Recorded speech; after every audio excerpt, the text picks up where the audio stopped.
Hello, Spooklings. I'm Jason, And I'm Kathy. and we're the hosts of the weekly podcast, All Hallows Eve Podcast.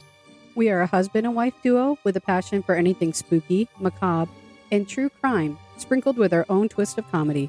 We explore topics such as the history of Halloween, the Butcher of Plainfield, Hocus Pocus 2, urban legends, superstitions, and more. So come join us as we go down the rabbit hole that is All Hallows Eve Podcast. Listen and follow us at allhallowsevepodcast.com or your favorite podcast provider. Stay spooky, my friends. Hi, everyone. This is JJ, the co-founder of Good Pods.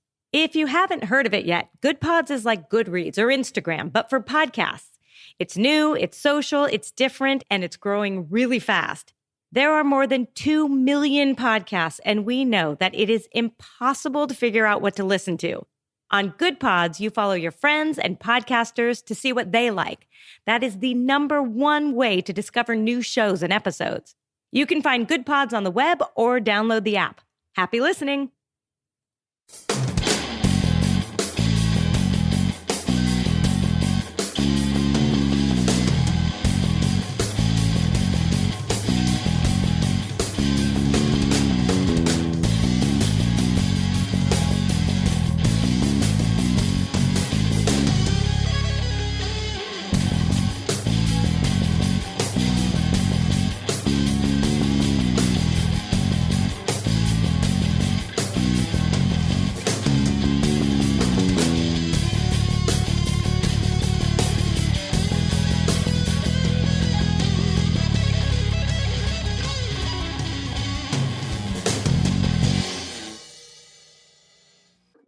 Hey, everybody. Welcome to Films and Fermentation. That's right. We are Films and Fermentation, a movie and alcohol podcast. I'm Leo. I'm Kevin. I'm Mike. We are just three friends who like to talk shit about movies while getting shit-faced. In this episode 128, we're grabbing a hold of our cinema shovels and getting to work. It's time to fill in those plot holes. That's right. This evening, we're going to look at some movies, look at some of their biggest plot holes, and see if we can't figure out a way to either justify them or, fill them in somehow. Don't forget to drop us an email at filmsandfermentation@gmail.com or visit linktree.com/filmsandfermentation to find all of our social media and podcast links. Become part of the Films and Fermentation family by going to Patreon to support the show or dropping by teespring.com to buy some of our merchandise. Mike, I believe, is sporting a little bit of the merchandise this evening. So, yeah, we got our Films and Fermentation t-shirts. There's plenty of other things on the Teespring site, so go check it out. What are we drinking this evening? Alcohol. Sounds good. I'm going to go last because, I just took a trip. So, Kevin's got on the shirt I bought him that says craft beer enthusiast. Mm-hmm. Yep. Yeah. I am wearing... I'll go first then. Yeah, go first, Mike. Go ahead. Because I'm just drinking... my last Johnny Smash original American cider house ale that I got when I was up in Massachusetts. The one you guys really liked. Nice. I like that one. What do you got going on, Kev? I am drinking something that was brought over to our house over the summer, and I never had the ability to drink it. It's from our friend Tim. It is mead, gentlemen. Ooh. Oh, I'm drinking mead. I have some mead here. This is from Armageddon Brewing, which is around the corner from Flying Fish here in New Jersey. This is the NYX. It is mead made with coffee. Coffee mead. Born of chaos, mother of sleep, death, and the fates. NYX sure has a lot on her plate. It's no wonder she is night incarnate with all the late hours she works, keeping TARDIS and her family in order. Thankfully for us mortals, we have coffee to allow us to work through the night. While NYX graces us with her presence, our mead is best enjoyed in the embrace of night. This is 13% alcohol by volume and contains sulfites, so you're going to be drunk with a headache.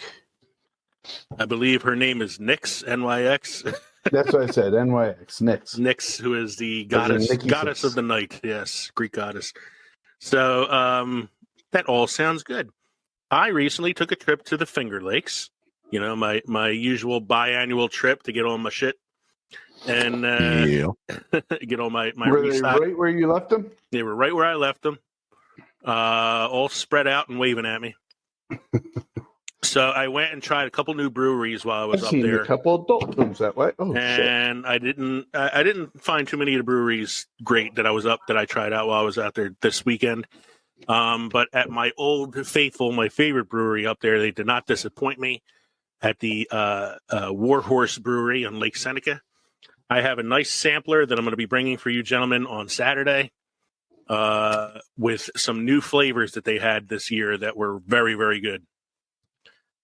So I had those choices. I had the choice of drinking some of the things that I brought home from Warhorse.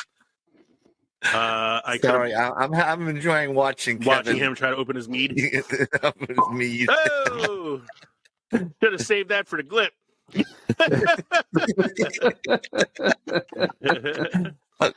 So Warhorse, yes. So the Warhorse Brewery had some new flavors this year, both in their beer selection and their cider selection. I'm not going to spoil it for you because I'm going to bring you guys some samples on Saturday that I think you'll really, really enjoy. And I have a 4-pack for you guys each too. So, what I am having this evening, I could have had some wine too because there's plenty of wineries up there. But since we spent an extra day up there than, longer than we normally do, we got a chance to go to the other side of the lake, which we don't normally get a chance to do. And I got to go to one of my favorite distilleries up there, which I haven't been to in a couple of years, called Hidden Marsh Distillery, which is part of the Montezuma Winery, and get one of my favorite bourbons that they sell up there, which I haven't had in a while. It's called Lone Lagers. Ooh. It's only sold up there, so I can only get it, when I get my trips up there. And it is, if you've ever had Knobs Creek, it's got a very similar flavor and consistency to Knobs Creek bourbon. Nice. And so I'm drinking my mason jar of bourbon and a little bit of ginger ale for color. Oh, righty. Nice. I was excited to have that bourbon again. All right. Mike, anything special happened this week? This week in film history. Sad news from this last week in film history. French star Matthew Perry passed away on October 28th of an apparent drowning. He was 54. He died on my birthday. So yeah, what an asshole. Yeah. Just kidding. We were sitting in the hotel room that night in the Finger Lakes, and it came on the TV, and I was like, "Holy shit!" And at the time, they obviously didn't know what happened, but it's come out, the last few days that he was in his hot tub. His assistant came to the house after running some errands for him and all, and found him under the water in the hot tub. Mm-hmm. So now it's a matter of waiting for autopsy and tox reports to come back. Toxicology, to see if something else might have been going on, because you don't usually drown under the hot tub. Reflexes usually kick in. Yeah. So, and also we have another unfortunate passing as well.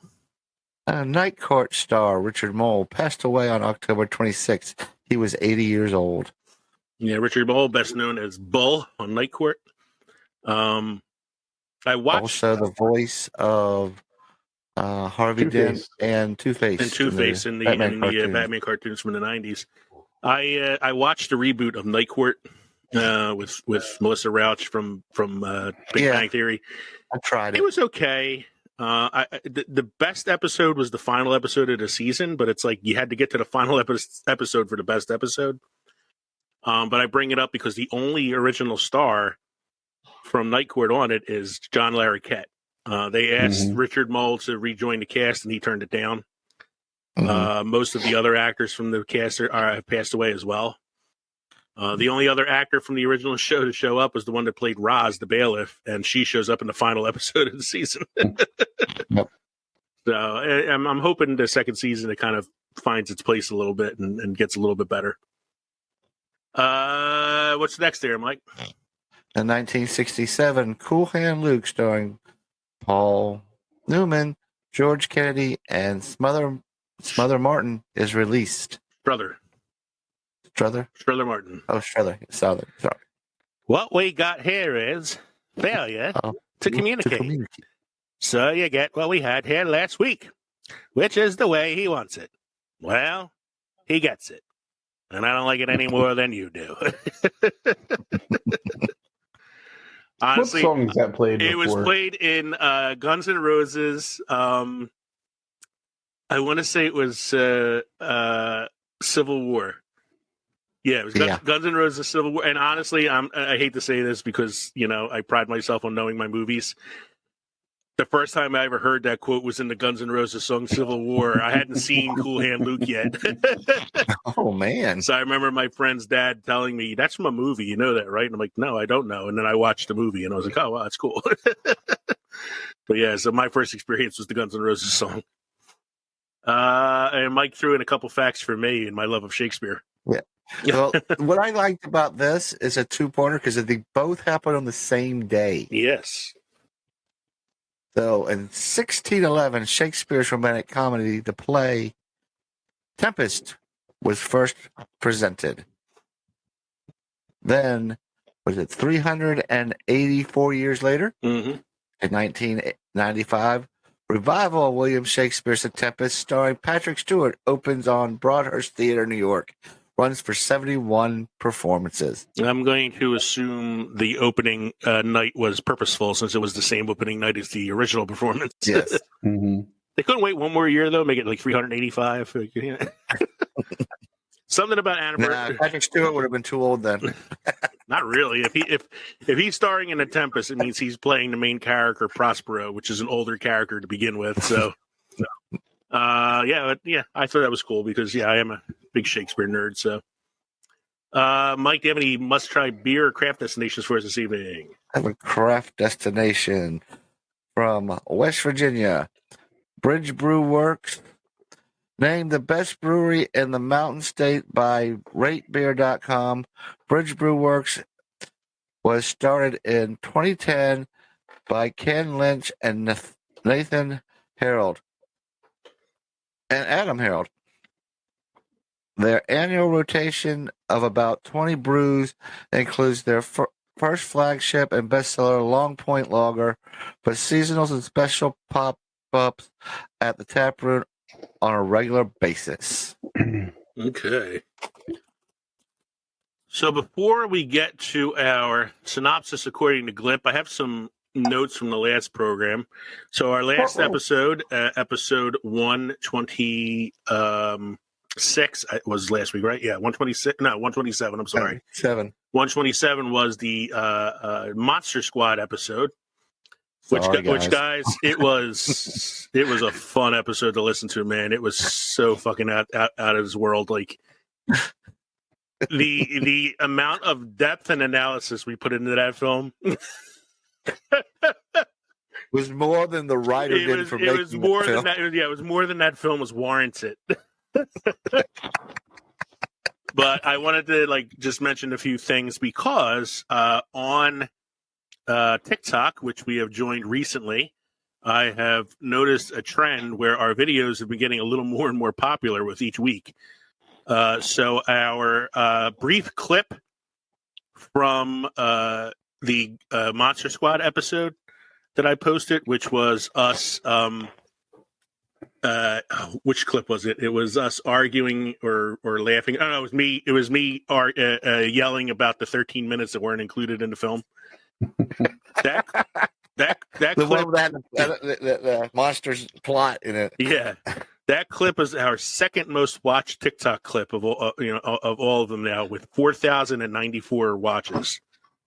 It's a pretty good number. We may need to go back to the first season and get my clip about going off on X-Men. Yeah. That clip may go so viral you never know. Yeah, well, it's like previously to that, our most viral clip was Mike's mishandling of Jedi chlamydia.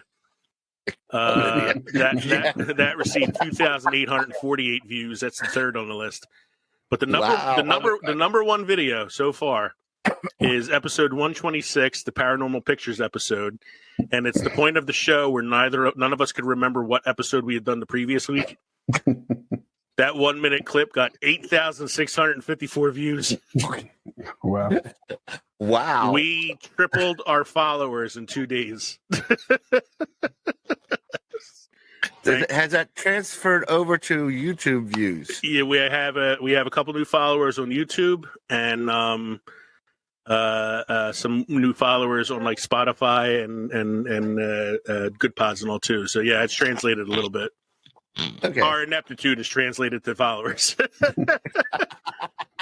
But I also wanted to bring up that there are two. If you enjoyed our last episode and you actually do like Monster Squad or you want to learn more about it, there is a really good documentary, and it's actually better than the movie itself, about the making of the film called Wolfman Has Nards. Came out a couple of years ago, and it's a really, really good documentary. I've watched it. There's also a YouTube video about the history of the Monster Squad, and particularly its relationship to the history of the Universal monsters. It's a 12-minute clip on YouTube. It's really, really good. I sent you guys a link to it if you want to check it out. So anyway, I have to apologize to All Hallows Eve. I put their promo in after the main segment last week, and for some reason I got cut in half. I don't know how that happened, but only like the last 20 seconds of their promo played.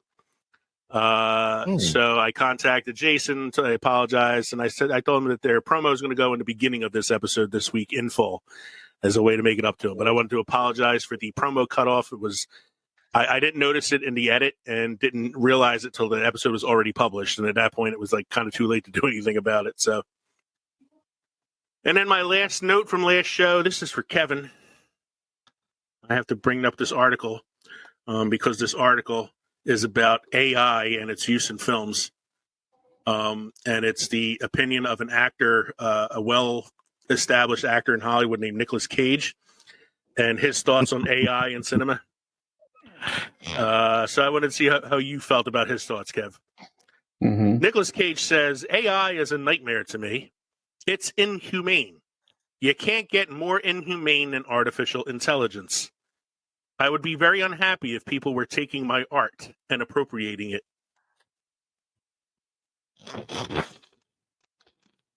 I can think of a few things. I can think of a few things that are more inhumane than AI, like dog fighting. Yeah, cockfighting. Dog and cockfighting I do together. like when chickens punch each other, though. Yeah, like it's just such a weird quote. Like I don't think he understands really what AI is. I do. And then it's called Skynet, and it's going to fucking kill us all. And then they asked him about his cameo appearance in the Flash film. He actually went in and filmed himself performing something for the movie, and then they actually, they obviously CGI'd him in and de-aged him and all that stuff. So he said his original thing that he filmed was just him watching the destruction of the Earth and like just being soulful about it. He's like, the stuff of me fighting the giant spider, he's like, I didn't film any of that. He said, it was CGI. Okay, so they could de-age me, and I'm fighting a spider. I didn't do any of that, so I don't know what happened there. I just thought you'd enjoy a little bit of He sounds about as coherent as Nick Nolte. A little bit of Nick Cage philosophizing. Nothing more inhumane than artificial intelligence. Right. I think he believes we're enslaving computers.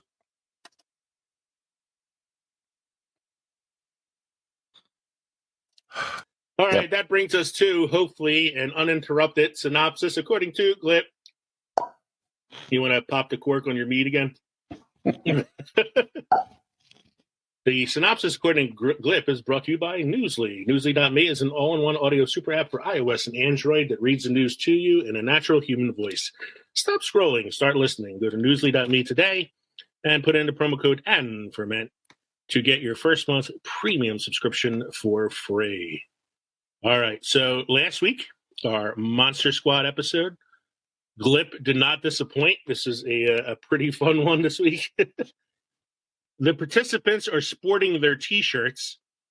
Kevin says they look like assholes promoting the show instead of looking like just assholes. Leo drops beer on his laptop and discusses the poorly planned synopsis. The participants discuss the Rock Hard Picture Show. and decided to have the actual Muppets do it. Catman wants to know how Dracula acquires a hearse with a skull, and Leo tells him the answers to the questions. Like, why is the mummy in the little boy's closet? Mike said the monsters are always in the closet. Leo discussed the fat kid in 80s films and why they're cowards. The participants are discussing the length of the movie and the montage sequence. Leo wonders if there is a weird thing in Patrick's family that is more horrible than monsters. Leo might watch Shawshank again. It was a wild clip and a very accurate one this week. Yeah, it was. Except for it missed the Y for Rocky Horror Yeah, Picture it's Show. the Rocky Horror Picture Show, not the Rock Hard Picture Show. That's a completely different episode. That's Films and Fermentation at night. That's for paid subscribers only. That's Patreon. That's his Patreon special. You got to pay for that one. The participants are sporting their T-shirts. We were wearing our new T-shirts last week. Kevin says, you made a joke about us promoting the show, and look, we don't look like assholes. You said, we're just like assholes promoting it, whatever it was. I did drop my beer on myself, obviously. Last week's synopsis was very that was very interesting. You literally just kind of dumped it on you. I was trying to read it like this, and then I kept turning my head as I was reading it. Fucking gravity. We did talk a lot about how Dracula had a car in the movie. I had all these questions that we looked at. We were making a joke about the mummy being in the boy's closet for some reason. Why are fat kids always the cowards in these 80 movies? I had a lot to say about the length of the film. The weird thing in Patrick's family that's more horrible than monsters was a joke I made about how he was trying very desperately to get the picture of his naked sister from Frankenstein. Yes. And then, I said I will have to watch Shawshank. I did not watch Shawshank again, though. What I did to cleanse my palate was when we got back from vacation, Katie and I spent a day watching Halloween films. And so we watched Hocus Pocus and Young Frankenstein, and I watched the new Haunted Mansion. What did you think? And I thought it was, in comparison to the original one, a much better film. Yes. Mm-hmm. Again, it had plot holes. Of course. It wasn't always great, but I thought it was way more enjoyable than the original one. I actually laughed at a few things, which I don't know if I did at the first with the original one. I thought the lead actor was really good, Lakeith Stanfield. Mm-hmm. The little boy was pretty entertaining. That was Jared Leto as the friggin' ghost. Yes, the Hatbox ghost. Danny DeVito was hilarious. Danny DeVito was really good. I felt like what's her face? Rosario Dawson was a little underused. I feel like she didn't have as much to do in the film. Owen Wilson was good in it, though. He was pretty. I like how Owen Wilson, built outside of his box. His range just grew. Wow, I'm a priest. Wow, no, I'm not a priest. I'm a con man. Wow. We'll just, we'll shake it up a little. We'll have fun. And then you're a good kid. We like you. After Katie, went to sleep and I was able to watch films that I like to watch, I watched Zodiac, which I haven't watched in a long time. It's a great fucking movie, man. And then last night I watched The Omen. I have not seen that in forever. This is for you, Damien. It's all for you. All for you. The 1976 original with Gregory Peck. It's an awesome film. So, we watched. So I cleansed my watched E.T. on Halloween night. We watched The Crow Tradition on Mischief night. And we watched Arsenic and Old Lace, right? Mm-hmm. Yeah, we know. Yeah. That would be a fun film to recast, I think. Mm-hmm. I did a good job. You did a great job, man. I was watching that and I was like, I got this. That was a solid recasting. I don't even know if we could come up with a better one ourselves. That was a really good recasting. It was. Anyway, we can post Kevin's recast of Arsenic and Old Lace on Twitter later if anybody wants to see it. We're going to take a short break while we hear some promos from some of our podcast friends. I promise I won't cut any of these promos off this time around. But we'll be back after This podcast is hosted by Buzzsprout. Podcasting isn't hard when you have the right partners. The team at Buzzsprout is passionate about helping you succeed. Join over 100,000 podcasters already using Buzzsprout to get their message to the world. If you want an upgrade, Buzzsprout has tons of guides to help you find exactly what you need. We use Buzzsprout and it's a game changer for us. An all-new analytics system helps us track who's listening to our show and where they're listening to it. If you'd like to use Buzzsprout as well, follow the link in our show notes to buzzsprout.com. And while you're there, let them know that Films and Fermentation sent you.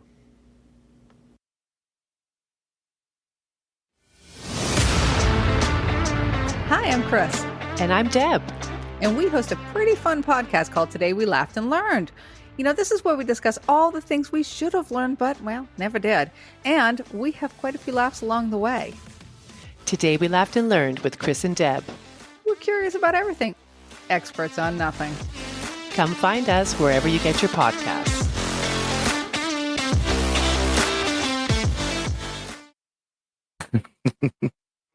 All right, we are back from our short break. Hopefully I got all those commercials in their entirety.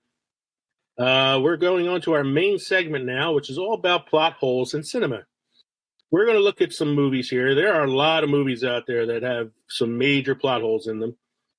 So instead of trying to get through all of them, which is a daunting task, we are going to look at just a few.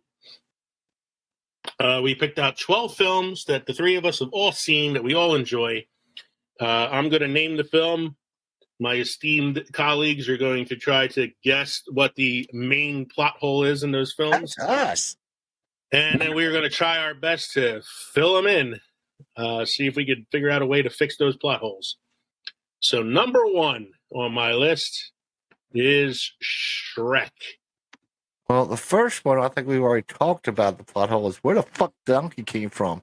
I had a good running theory with that one. But, Yeah, I think we talked about it, but yeah.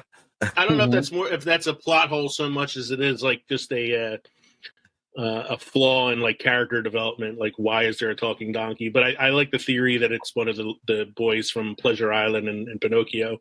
But Well, everybody else came from some fairy tale. You know exactly where they came from. Well, it's a fairy tale land. I mean, who said it had to be like a fairy tale that actually existed? I mean, Fiona and Shrek are not real fairy tales. They were made up for a movie. Mm-hmm. But that, my friends, is not the main plot hole. Okay. Are you alluding to the fact that we never find out why? I want to call him Prince Humperdinck. It's not Humperdinck. It's Farquaad. Farquaad is expanding into the swamp, which forces Shrek to go and address the whole situation.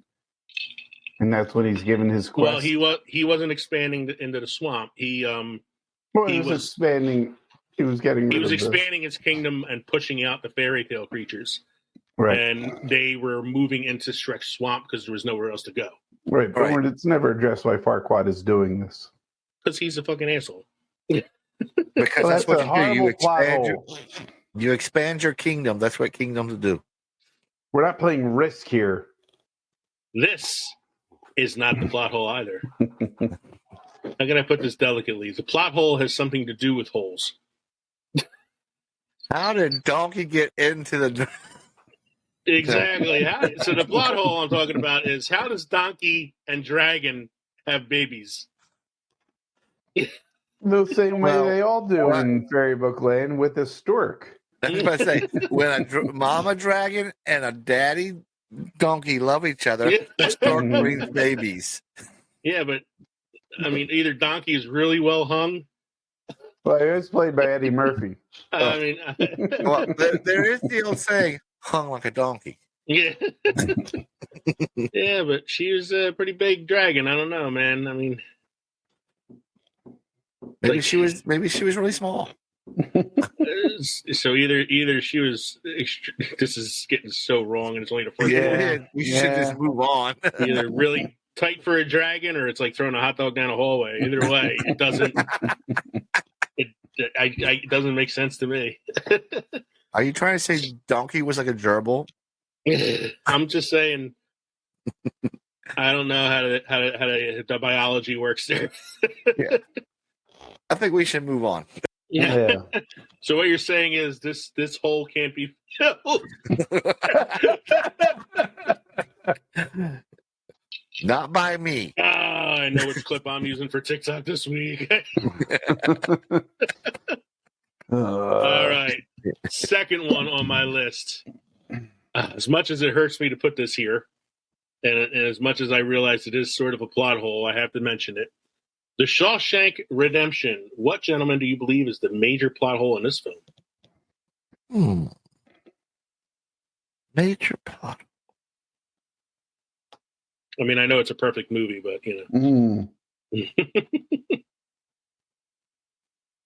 it actually is kind of obvious once you hear it. Is it that it's a non-segregated prison? No. At the time? No? No. I don't know if that was that much of an issue back in the, in terms of, as far as like prisons go. I don't know. Well, let's talk about a literal hole again. Oh, God. Oh, the one he dug out? Nobody heard him? Nobody heard him. Well, that's part of it, or the fact that he was able to dig a hole over the course of 19 years with a tiny hammer. But that is not the plot hole that I discovered for this. Andy Dufresne knew he had to escape from prison and find his way out of Shawshank. That's not the plot hole.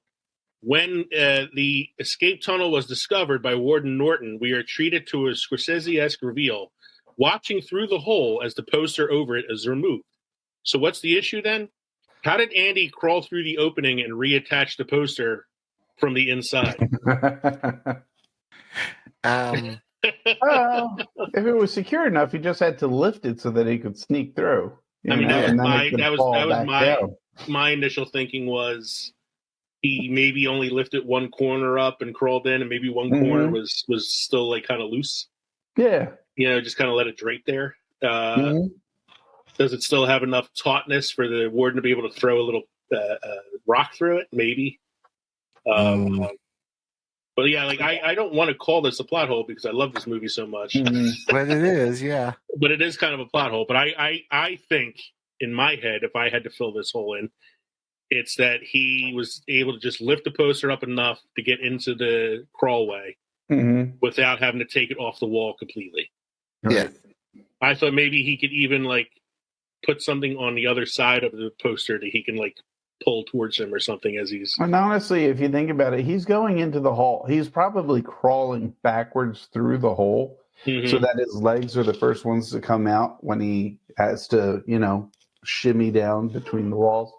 And with him facing the poster, as maybe difficult as it might be, he can still try to find a way of pulling it closer to re-stick the adhesive. We know that he crawled in head first. And we know this because when he comes out the other side where the pipe is, he comes through that hole head first and falls down. No, but that's later because that's later when he's crawling through the hole. Yeah. The pipe. No, I'm not talking about when he comes out of the pipe into the river. When he first comes out of the hole of the wall inside the prison still, and he sits on top of the pipe and starts hammering it with a rock to put the hole in it. Yep. The previous hole he comes out of head first. Okay. I don't know if you've seen the movie enough times there, Lee. I think I've seen it just. Maybe you should watch it one more time to verify. I'll watch it again later and prove it to you. No, my solution to this is I think he probably just only had to pull up like one corner of the poster or something. He had it secure enough on the wall that you didn't have to worry about that. Okay, all right, we'll go with that. Let's go with that. I think that's use Gorilla Tape. The next one I have here is The Mummy from 1999 with Brendan Fraser and Rachel Weisz.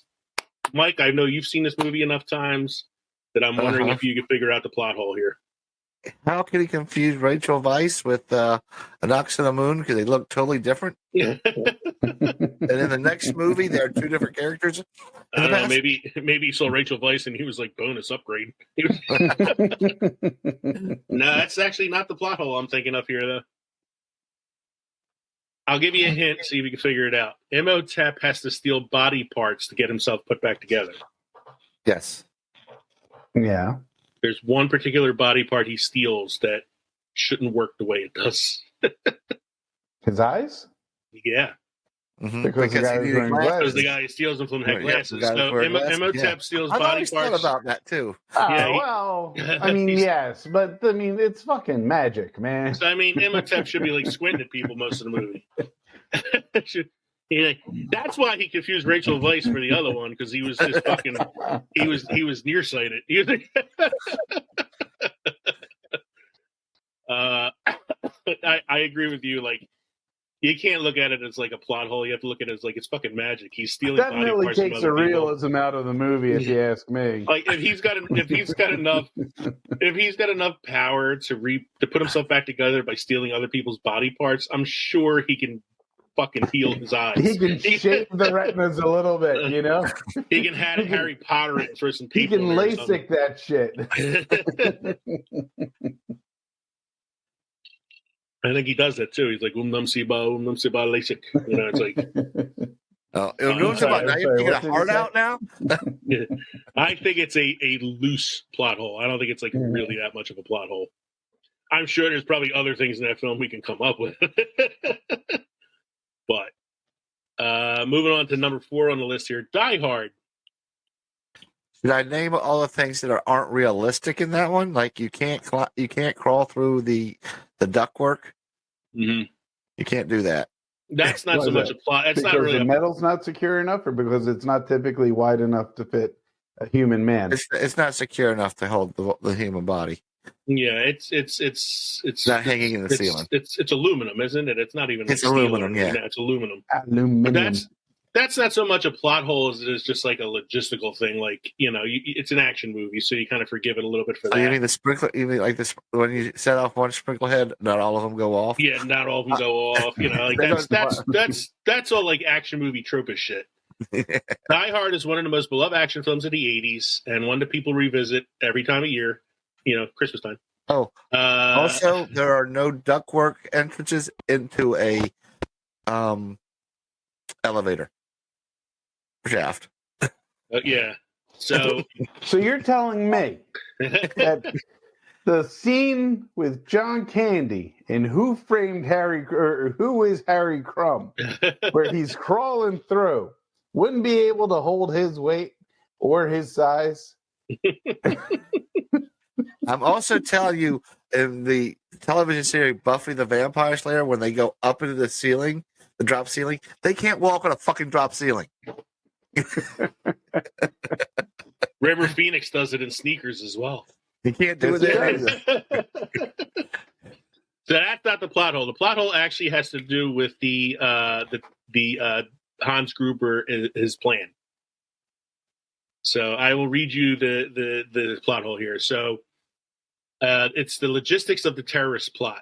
From the very start, we are led to believe the takeover of Nakatomi Plaza is a hostage crisis, but the actual plan of the bad guys is to cut off the power in the building in order to open the vault and steal the bonds. Mm-hmm. The criminals seem unfazed after the FBI are made aware of their presence and decide to cut off the power grid in the building, enabling them to carry out their plot. One little problem, though. Hans Gruber and his henchmen didn't make this hit unprepared. It's clearly stated that they have access to explosives. Why not make a planned heist with a limited timestamp when they take out the power in the building themselves? They wouldn't even need to create the hostage crisis to begin with, and it would have been an easier operation to start with. Basically, the plot hole is like their whole plan revolves around the involvement of the police and the FBI and cutting off the power grid. And right.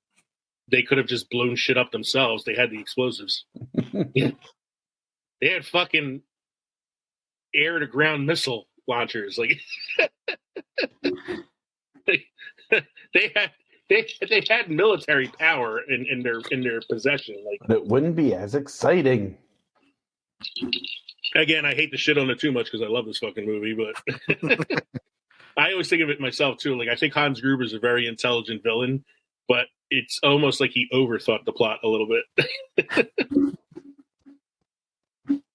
I'm not going to fill the holes on that because that movie does a good job of just blowing everything out of the holes anyway. Literally. Motherfucker. Here we go. Next one. Ready? This one should be a very obvious one. Karate Kid. The eagle kick at the end. The illegal kick at the end. Get In a one of the most- contact of head. Wait a second. You know, they were cheering, sweep the leg, finish him, John. The whole 9 yards was like, beat the shit out of this kid, put him in the ground. And the kid comes back with a crane kick. And he's supposed to be the one that's chastised for his activity. You're saying the referee? No, when they swept the leg, he got penalized for sweeping the leg. I'm saying the referee was probably of the Cobra Kai house. You think he was like a Kansas City Chiefs fan? Yeah. It's one of the most famous plot holes in movie history. The Karate Kid, Daniel LaRusso, wins the All Valley Under-18 Karate Tournament by kicking Johnny in the face. Essentially, the hero of Hill Valley breaks the only rule in the entire tournament, and he wins. It's no hits to the face. No hits to the face, and I think no hits to the knees. Mm-hmm.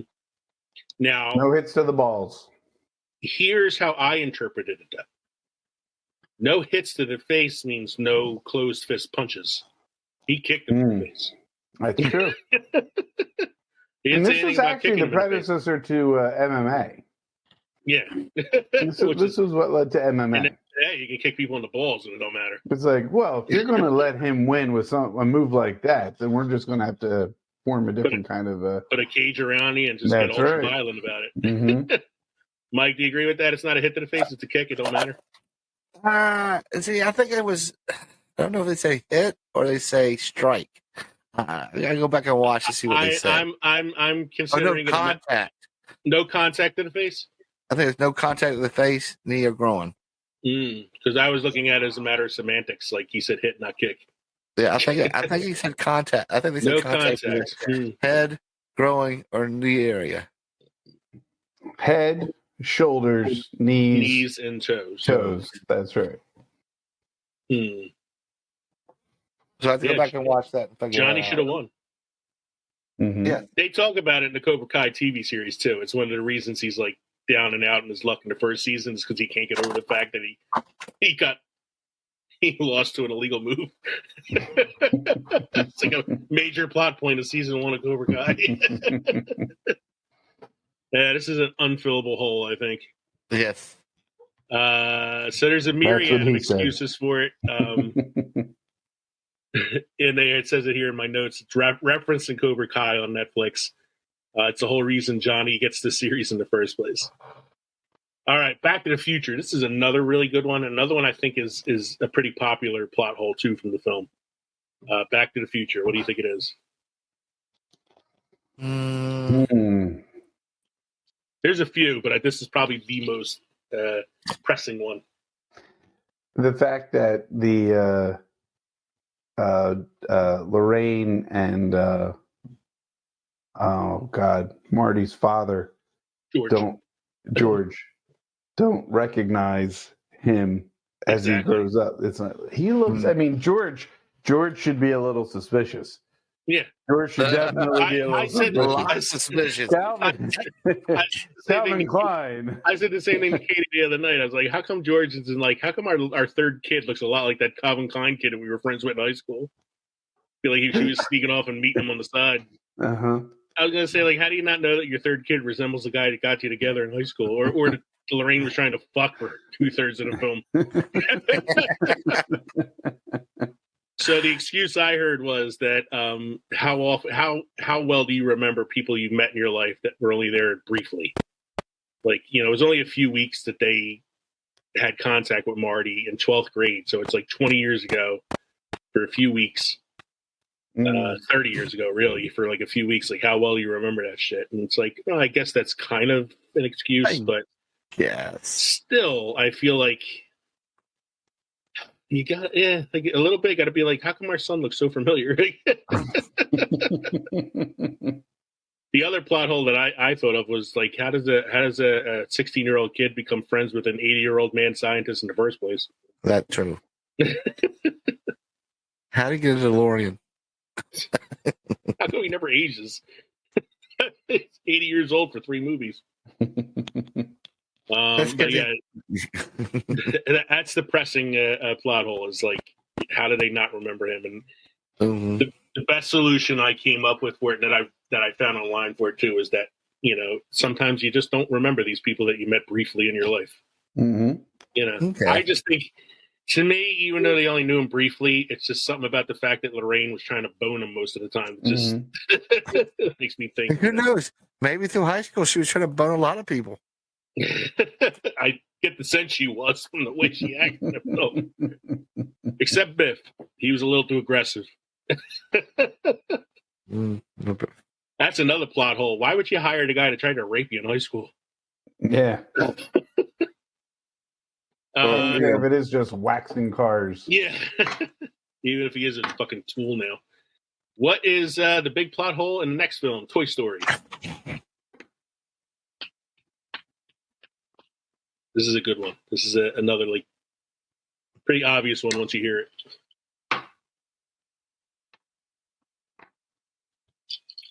You up? Yeah. Go ahead. One question that has baffled fans of Toy Story since 1995 is, why does Buzz Lightyear freeze up when Andy walks into the room in Toy Story?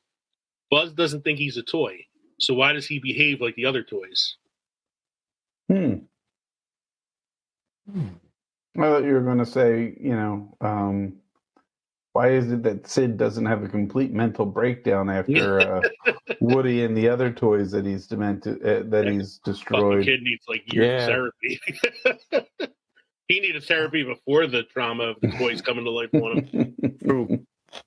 So one theory that I read online that kind of makes some sense is he believes he's a real space ranger, and if he's as good a space ranger as he says he is, then you assume he's acting like the natives on the planet he perceives to be on.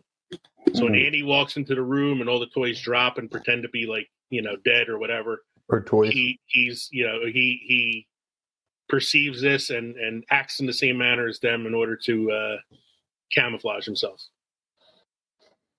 Okay. I mean, to me that makes sense. It's I feel like you're stretching a little bit with that, but a little bit. I think it's probably the best explanation you can probably get for it.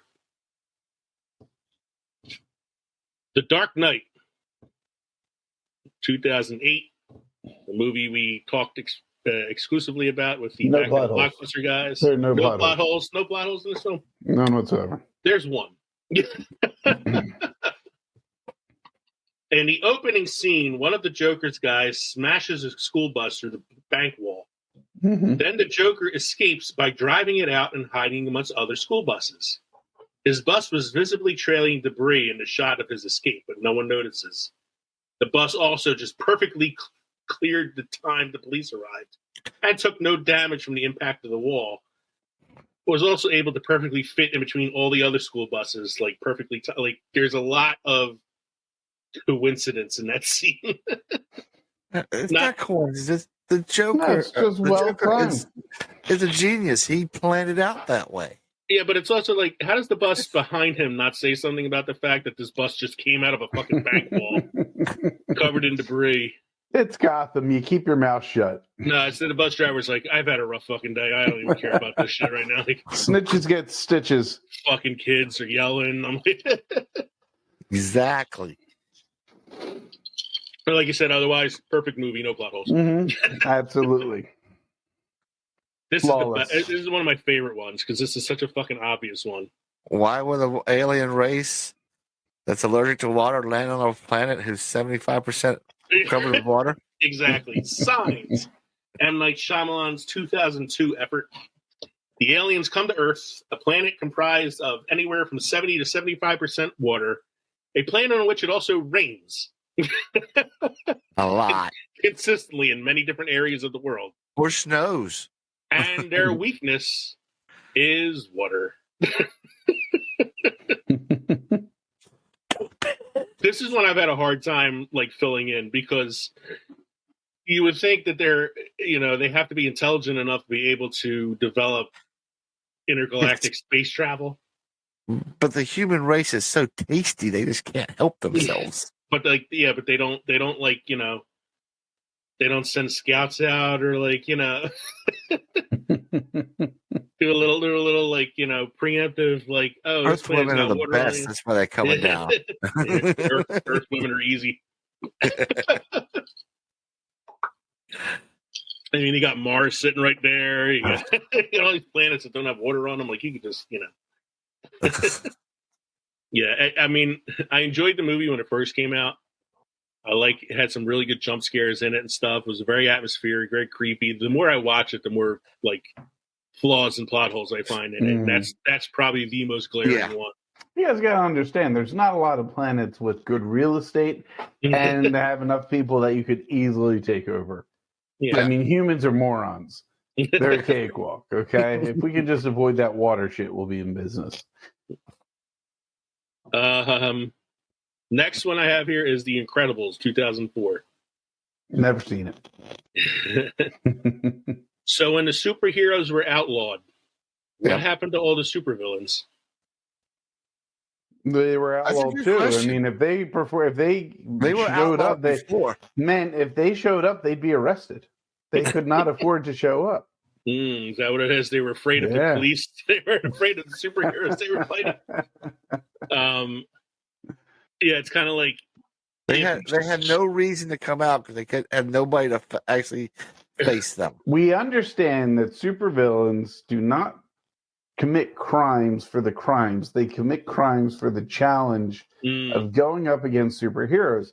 If the superheroes are now villains, or now against the law, then the villains have nobody to fight. So they sit at home, washing their tights. That is a rock solid explanation. I don't think I could do any better than that. Thank you very it's much. a lot of bullshit, but it's rock solid bullshit. And what I really love if you know what happened to the villains? Now that the superheroes are now the villains, they are now the heroes. So they can't commit crimes. It's flawed logic as well, but I'll allow it. And what gets me the most is these creatures, superheroes, are obviously superior to the police department. Who's going to stop them? Oh no, you're against the law. We're going to. That's the plot hole. I didn't even think of that plot hole either. Like, why did the superheroes have to? Why they care? Why they follow the direction? They're superheroes. Like, are you going to stop me? Because they're heroes. Yeah, they're like Superman. They follow the law. They're not Batman or Deadpool. These are heroes. They're not anti-heroes. Yeah, I mean, all right. Number 11 is the Gremlins. We all know this plot hole, I think. It's always night somewhere. It's always after midnight at some point. Don't feed them after midnight. What exactly does that mean? Where's after midnight? Time? Yeah. What's the cutoff time? Does the time zone matter? Like, if the Mogwai were born on the East Coast, is it okay to feed them after midnight on the West Coast because it's technically 3 hours earlier? Like, well, how does this work? If it's a 24-hour drive-through, what are the limitations? Don't get them wet. Again, it rains a lot. Like, what was the other thing they couldn't do? Don't feed them after midnight. Sunlight. Don't get them wet. Sunlight. Don't put them in the sun. Don't remove their tags. What happens if you live in like Alaska and you got sunlight for 6 months straight? They're fucked. Yeah. So I know the Mogwai series on HBO Max. I haven't watched it, but I know that there's an episode where they kind of explain this. Like, I'm tempted to watch it to see what the explanation is, but I tried watching the first episode and I was like, I have no interest in this. I don't know if I want to keep watching it just to get this explanation. I could just fucking Wikipedia it at some point. And the last one I have here, one I'm sure we've all heard before, thanks to the Big Bang Theory. Indiana Jones and the Raiders of the Lost Ark. If it wasn't for Indiana Jones getting involved, they would not be. They would have never got the Ark in the first place. or the reverse of that is Indiana Jones didn't even have to get involved because the Nazis would have found the Ark at some point anyway, even without him. So somebody on the internet wrote a whole dissertation on why this is a flawed plot hole. I tried to get some of the highlights of that dissertation. The apparent Indiana Jones mistake is proved untrue by very simple logic. Indiana Jones's actions are shown directly influencing the course of events throughout Raiders of the Lost Ark, and therefore he has a clear impact on the story. The ideas behind the common criticism of his role in the film are all based on the hypothetical events that would occur if Indy wasn't present, and therefore the idea is innately flawed. Exactly what would happen without Indiana Jones to complicate the Nazis' plans and ensure that the Ark would be taken to be studied by top men is difficult to know. But the simple fact of Raiders of the Lost Ark is that its entire plot is driven by the relentless meddling of Indiana Jones. Not only does Raiders' ending see the Ark taken to a warehouse for safekeeping, it establishes the heroism of Indiana Jones. The start of the movie sees him recovering an artifact from a Peruvian temple, only to have it stolen from him by Belloc. Over the course of the movie, Indiana Jones goes on a journey that sees him come face to face with the literal power of God, recovering the Ark of the Covenant, and ultimately foiling the Nazis' plan. His journey over the course of the film is one that sees him learn to properly respect the power of artifacts he's chasing, allowing Indiana Jones to survive when the Ark kills the Nazis who open it. As Indy knew not to look at the Ark once it was opened, he was spared its wrath. This proves that Indiana Jones learned something over the course of the film, and his survival also ensured that the Ark was taken to a secure location instead of falling into the hands of the Nazis. Not only does this disprove the commonly touted criticism of the film, but it also disproves another oft-held misconception about Indiana Jones' status as protagonist with no apparent character arc. Through his persistent opposition to the Nazis throughout the film, Indiana Jones is able to regularly force them to adjust their plans, which ultimately results in their death and the safe recovery of the Ark of the Covenant. So here's something I go against that real quick. So if Indy had looked and both of them had died as well, the Ark would have been lost on that freaking island. No one would know it was there for fucking ever either. Yeah, but it's also like what they're saying is it's now in this like warehouse somewhere where it's never going to see the light of day. Until some government official goes, "Hey, let's go look in that fucking place." You know how the government is. That's why you have the guys from Warehouse 13 to protect all that shit.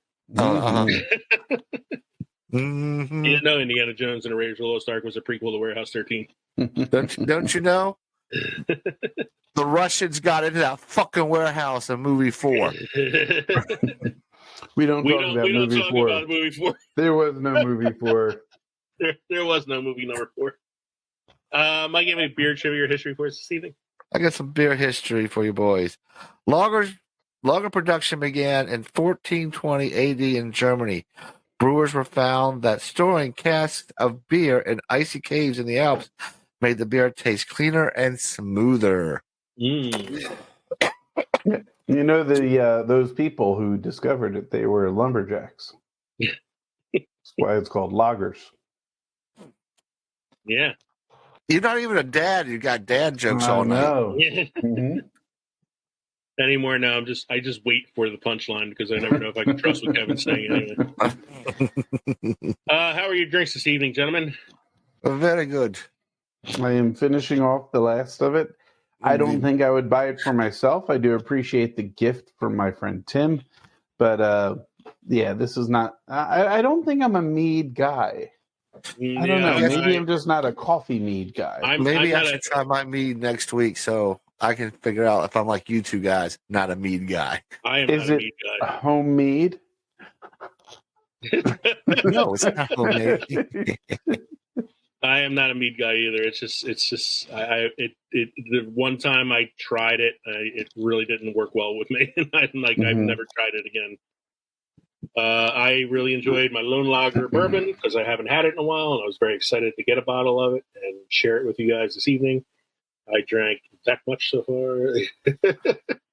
And my original Johnny Smash American Cider House. Oh, it is 7.0% alcohol by volume, by the way. But it's very good. Nice. So I am excited to try and edit this episode, considering all the technical difficulties we've had throughout it. I definitely got to get a new charger for my laptop. You do know the ones we have technical difficulties come out to be some of our best episodes. No, I already know what clips I want to use for TikTok, so we're good, man. So thank you for joining us tonight. Thank you for joining us tonight for episode 128, Filling in the Plot Holes. We hope you enjoyed this episode as much as we enjoyed recording it for you. Make sure you visit us at filmsandfermentation@gmail.com if you'd like to drop us a line, or go to linktree.com/filmsandfermentation. Find all of our social media podcast links. Support us on Patreon or by buying our merchandise at teespring.com. Become part of the Films and Fermentation family. Don't forget to stop by the crossroads between pickled and fermented next time around for episode 129. We're going to be recording this episode the week of Veterans Day, so we're going to do a little military-themed episode.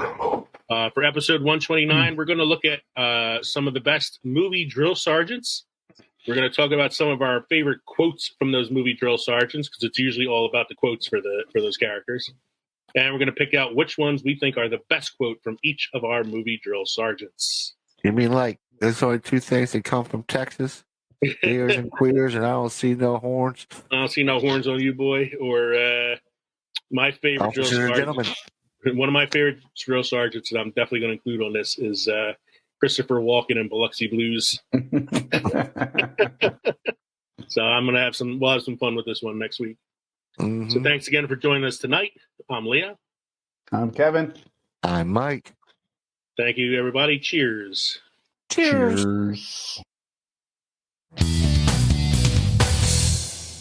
To point out to you, Mike, that Fred Decker directed House and House 2. The second story.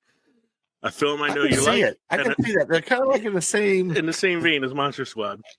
Yeah, I can see that. I have to give apologies to All Hallows Eve. I put their promo in the show last week, right before the main segment. And for some reason, the promo got cut in half, and I don't know how. It was like 20 seconds of a 40-second promo. I will take it. Hi, Megan. Oh. She got to the remote control. Yes, she got to the remote control. Hi, Megan. Hi, Megan. Say hi, Megan. Hello.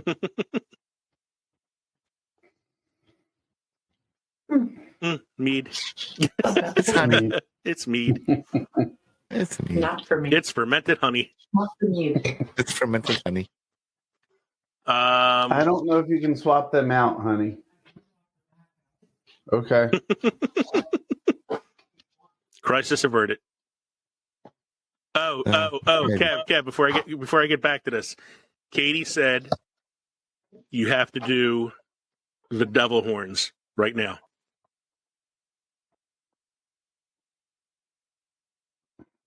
Try it without these fingers, yeah. There it is. Nice. So you're now a rock star. Very cool. Yes, Kevin. But My DNA test came back and I'm apparently 50% vampire. I'm so ashamed I can't even look at myself in the mirror. Oh, It was a dad joke. No. He goes, I had my DNA test done and it came back 50% vampire. I'm so ashamed I can't even look at myself in the mirror. I'm going to use that as the lead-in for this episode. I guess the other 50% is the werewolf in you, right? Yeah. The Yeti. It's the Sasquatch. Oh, tell him to The skeleton didn't want to go to school because his heart wasn't in it. Katie wanted me to mention it while we were driving up through the Finger Lakes. There were a lot of like Sasquatch memorabilia and stuff all over the place. And I almost bought him one, but it wouldn't fit in the trunk. There was a life-size silhouette, like metal silhouette cutout of a Sasquatch walking across the lawn. Different sizes. You could have strapped him to the top of the car. Yeah. But they I would have put him in on the passenger side. He'd be in the passenger side of my best friend's ride. Yeah. Put it on the passenger side, he said. No, it's a metal thing. It'd have to lay flat. And if we put it on the roof and then it came loose, we're talking about some massacre on the highway. Talking about Harry and the Hendersons. Man dies because flying Yeti flies through the window. Man dies when flying Sasquatch flies through window.